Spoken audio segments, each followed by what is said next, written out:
Сотни студентов Высшей школы музыки ровно такие, какими их можно представить. До обеда основная школьная программа, а после – репетиции. И даже у себя в комнатах общежития музыканты то и дело практикуются. Ближе к выступлениям и вовсе подготовка проходит в разы усерднее.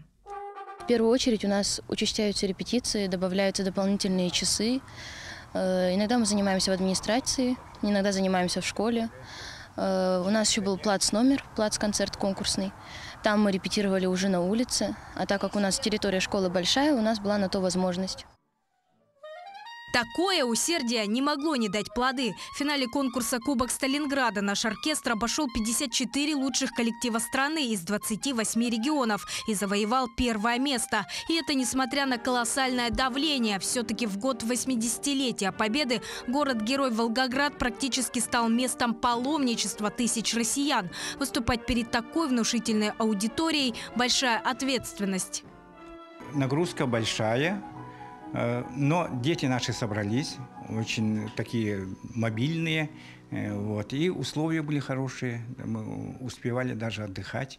Там нужно было играть какие-то фантазии на тему военных песен, обязательно можно играть какую-то классику, вот, и вот мы соответствовали по таким параметрам. Коллектив оркестра объединяет 30 талантливых музыкантов разных возрастов. А появился он еще на заре становления Высшей школы музыки в 1994 году. И за это время оркестр, как и школа в целом, проявили себя как настоящий центр воспитания лучших молодых музыкантов не только республики. Достаточно сказать о том, что на конкурсе «Кубок Сталинграда» ребята были единственными представителями всего Дальнего Востока.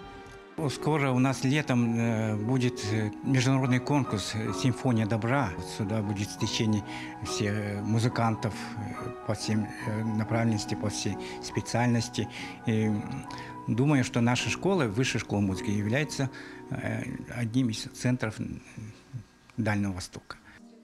А у самих оркестрантов впереди самый ответственный эпизод жизни – выпускные экзамены. В следующем году оркестр предстанет уже в обновленном составе, а его звездочки начнут покорять другие, вполне возможно, международные сцены. Саргалана Неустроева, Семен Семенов, Якутск.